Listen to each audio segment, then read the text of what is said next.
নির্বাচন কমিশন সচিবালয়ে নির্বাচন বিটে কর্মরত সাংবাদিকদের নিয়ে reporters forum for election and democracy আয়োজন করে আরএফইডি টকের।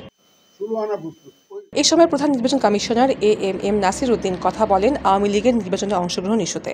কতটা রেজিস্টার থাকে এখন রেজিস্ট্রেশনের তো আইন কানুনে হয়তো বদলে যাবে কিছু নির্বাচন কমিশনের আমি যে সমস্ত শর্ত দেখতেছি ওনারা যদি এগুলো যদি অ্যাকসেপ্টেড হয় কিছু জিনিস তাহলে দেখবেন যে হয়তো রেজিস্ট্রেশনের ক্রাইটেরিয়া হয়তো বদলে আওয়ামী লীগের জন্য না, শুধু যারা রেজিস্টার থাকে ওই দিন পর্যন্ত আমরা অপেক্ষা করছি ওই পর্যন্ত শিডিউল ডিক্লেয়ার আগ পর্যন্ত কতটা পার্টি রেজিস্টার থাকে আমরা দেখতে চাই। এবং ওই অপেক্ষা না করলে তো বুঝতে পারছে না। এবং এবং ইয়েতে অনেক দাবি পলিটিক্যাল ডিবেট চলছে, অনেক পলিটিক্যাল ডিবেট চলছে।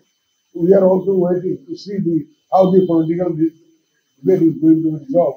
এটা জাতীয় ঐক্যমত্য কমিশন হবে, হয়তো বা ওখানেও আলোচনায় আছে।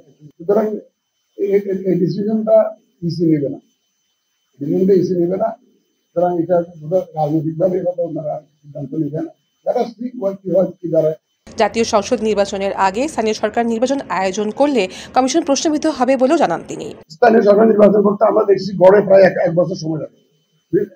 ইন ফেজেস করতে হয়, অনেক মারামারি হয়, খানাখানি হয়, বাইরে বাইরে কন্টেস্ট হয়, অনেক প্রতিযোগিতা হয়। সুতরাং অনেক লোক মারা যায়, দেখছি তো আমার ঘটনা ঘটে।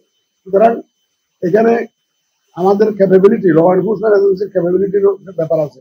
এই যে ইন ফেজেস করে করতে করতে সবগুলো ইলেকশন করতে দেখা গেছে এভারেজে প্রায় এক বছর সময় লাগে।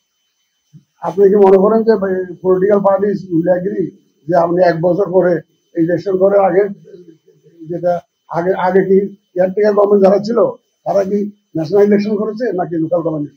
অনিয়ম ঠেকাতে ভোটের মাঠে জনগণকে সম্মিলিতভাবে প্রতিহত করার আহ্বান জানান সিইসি। নাজনীন লাকি, সারাবাংলা.net, ঢাকা।